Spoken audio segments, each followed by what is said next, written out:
ഞാൻ ആക്ച്വലി ഈ ചാനലിൽ അത്തടൂന് സ്പെഷ്യലായിട്ടൊരു വീഡിയോ ചെയ്യണമെന്ന് അത്തടൂൻ്റെ റിയൽ റിലീസ് ടൈമിൽ വിചാരിച്ചതാണ്. പക്ഷേ എനിക്കൊരു ചോദ്യം ഉണ്ടായിരുന്നു. അത്തടൂനെ കുറിച്ചിട്ട് ഇപ്പോൾ ഞാനിപ്പോൾ ഒരു വീഡിയോ ചെയ്ത് കഴിഞ്ഞാൽ അത് ആര് കാണും? അതാണ് ഞാൻ ആഴ്ചകൾക്ക് മുന്നേ ഒരു പോള് ഇട്ടത്. അപ്പോൾ ഇന്നത്തെ വീഡിയോയിൽ അത്തടൂനെ കുറിച്ചിട്ടാണ് സംസാരിക്കാൻ പോകുന്നത്. So let's get started.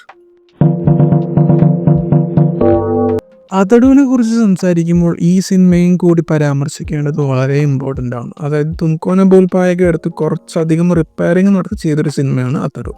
അതായത് ഈ സൽമാൻ ഖാൻ ചിത്രം തീരെ പോരാ. സൽമാൻ ഖാൻ ഈ സിനിമയിൽ ഡുവൽ റൊമാൻസ് ആർക്കുണ്ട്, പിന്നെ ഈ സിനിമയിൽ ഫാമിലി ഡ്രാമയുണ്ട്.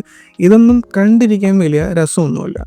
പക്ഷേ ഈ സിനിമയിൽ വരുന്ന ഇൻട്രസ്റ്റിംഗ് പാർട്ട് എന്താണെന്ന് വെച്ച് കഴിഞ്ഞാൽ പ്രൊട്ടാഗണിസ്റ്റിന് അയാളുടെ ഫ്ലാഷ് ബാക്കിൽ ചില ഇൻസിഡൻസ് മനസ്സിൽ വരും. സോ ഇയാൾ ശരിക്കും ആരാണെന്ന് ഇയാൾക്ക് തന്നെ സംശയം വരാൻ തുടങ്ങും. അപ്പോൾ സംഭവം എന്താണെന്ന് വെച്ച് കഴിഞ്ഞാൽ ഇയാൾ മുന്നേ ഒരു അസാസിനായിരുന്നു. ഇയാളും ഇയാളുടെ പാർട്ണർ ചേർന്ന് ഒരു പൊളിറ്റീഷ്യൻ്റെ ഫേക്ക് ഡെത്ത് ഉണ്ടാക്കാൻ വേണ്ടി ശ്രമിക്കുമ്പോൾ ഇയാളുടെ പാർട്ണർ ആ പൊളിറ്റീഷ്യനെ കയറി തട്ടുന്നു. അതിൻ്റെ ഇടയിൽ ഇയാൾക്കൊരു ആക്സിഡൻറ്റ് പറ്റുമ്പോൾ ഇയാളുടെ മെമ്മറിയൊക്കെ നഷ്ടപ്പെടുന്നു. എന്നിട്ട് വേറൊരു ഐഡൻറ്റിറ്റി, അതായത് മരിച്ചുപോയ മകൻ്റെ ഐഡൻറ്റിറ്റിയിൽ ഇയാളുടെ ഫോസ്റ്റർ ഫാദർ ആൻഡ് മദർ ഇയാളുടെ ഫാമിലിയിലോട്ട് എടുക്കുന്നു.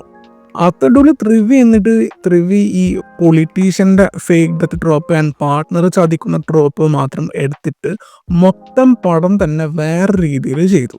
അങ്ങനെയാണ് അത്തടു ഉണ്ടാവുന്നത്. ഒരു പക്ഷേ ഈ സിനിമ ഒരു ഒഫീഷ്യൽ അഡാപ്റ്റേഷൻ ആയിരുന്നെങ്കിൽ ഒരു മോശം വർക്ക് എടുത്ത് അഡാപ്റ്റ് ചെയ്ത് നന്നാക്കിയതിൻ്റെ ക്രെഡിറ്റ് ഇപ്പോൾ ത്രിവിക്രം ശ്രീനിവാസിന് കിട്ടിക്കാണും.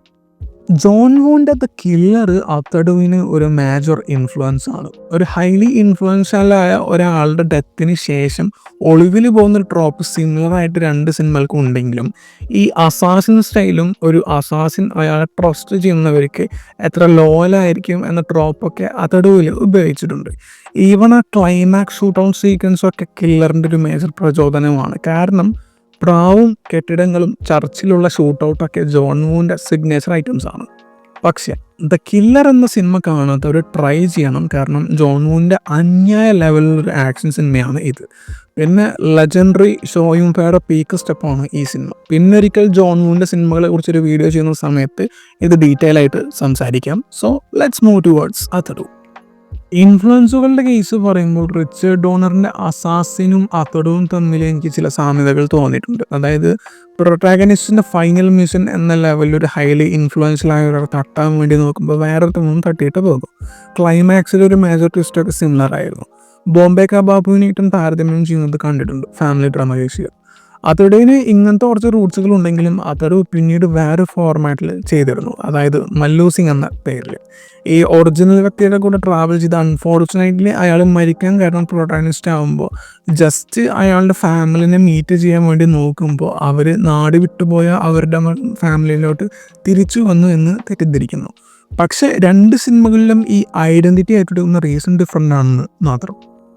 ഞാൻ തെലുങ്കിലെ ചില ആക്ഷൻ സിനിമകൾ ശ്രദ്ധിച്ചിട്ടുള്ളൊരു കാര്യം എന്താണെന്ന് വെച്ചിട്ടുണ്ടെങ്കിൽ ചില സിനിമകളൊന്നും പക്ക ആക്ഷൻ സിനിമകളായിട്ട് കംപ്ലീറ്റ്ലി ട്രീറ്റ് ചെയ്യില്ല. അതിലൊരു ഫാമിലി സ്റ്റഫും കൂടി ഉണ്ടാവും.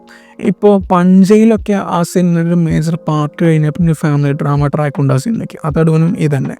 പക്ഷേ ഇതിലൊരു ഗുണം എന്താണെന്ന് വെച്ച് കഴിഞ്ഞിട്ടുണ്ടെങ്കിൽ ഈ ആക്ഷൻ ആൻഡ് ഫാമിലി എലമെൻറ്റ്സ് പ്രോപ്പറായിട്ട് ബ്ലെൻഡ് ചെയ്യാൻ പറ്റുന്നുണ്ട്. ഇപ്പോൾ അതടുവിൻ്റെ ഒരു മെയിൻ ഐഡിയ തന്നെ ഒരു കോൾഡ് ബ്ലഡഡ് കില്ലർ എങ്ങനെ ഒരു ഫാമിലി മാനാവുന്നു എന്നതാണ്. അതായത് തനിക്ക് ശീലമില്ലാത്തൊരു കാര്യത്തിലോട്ട് അയാൾ എങ്ങനെ അഡാപ്റ്റ് ചെയ്യുന്നു എന്താണ് സിനിമയുടെ മെയിൻ ഉദ്ദേശം. അത് പ്രോപ്പറായിട്ട് ആ സിനിമ എസ്റ്റാബ്ലിഷ് ചെയ്യുന്നുമുണ്ട്.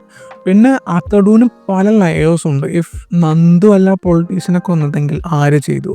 നന്ദുവിൽ നിന്ന് പാർത്തു ആവാനുള്ള അയാളുടെ ആ ഒരു കൺവേർഷൻ. ഒരു പൊളിറ്റിക്കൽ തീം ഒരു സൈഡിലുണ്ടെങ്കിൽ ഫാമിലി തീം മറ്റൊരു സൈഡിലുണ്ട്. പിന്നെ ഇയാളുടെ ഹൈഡ് ഔട്ട്, ഐഡൻറ്റിറ്റി പ്രശ്നം, ഇങ്ങനെ കുറേ ഐറ്റംസ് ഉണ്ട്. സോ ഒറ്റപ്പടത്തിലെ കുറേ കാര്യങ്ങളുണ്ട്. ഇതെല്ലാം നന്നായിട്ട് ഈ സിനിമയിൽ എക്സിക്യൂട്ടും ചെയ്തിട്ടുണ്ട്.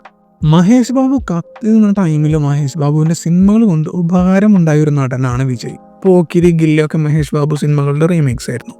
സോ എസ് എ ചന്ദ്രശേഖർ 2005 അത്തടുവിൻ്റെ റൈറ്റ്സ് വാങ്ങിയിട്ട് ഒരു വിജയ് റീമേക്ക് ചെയ്യാൻ വേണ്ടി ട്രൈ ചെയ്തിരുന്നു. പക്ഷേ Vijay was satisfied with this idea. കാരണം മുന്നേ ത്രിവിക്രമിൻ്റെ സ്ക്രീൻ പ്ലേയിലും വന്ന് നൂപുനാക്കു നച്ചവിൻ്റെ ഒരു തമിഴ് വേർഷൻ ചെയ്തിരുന്നു, അതായത് വസീകര. പക്ഷേ അത് തമിഴിൽ വർക്കായില്ല. എന്നിട്ട് പകരം അതനോക്കടയുടെ റീമേക്ക് ചെയ്തു, അതായത് ആദി.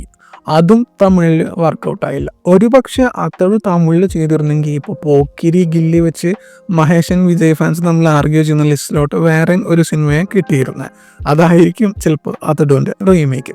പക്ഷെ ഇൻട്രസ്റ്റിംഗ് ആയ മറ്റൊരു കാര്യം പറയാം, ത്രിവിക്രം സിനിമകൾ റീമേക്ക് ചെയ്തപ്പോഴൊന്നും അതൊന്നും ഒരു ഇൻഡസ്ട്രിയിലും അത് വർക്കൗട്ട് ആയിട്ടില്ല. അപ്പോൾ മറ്റൊരു വീഡിയോ ആയിട്ട് പിന്നെ വരാം. Bye guys.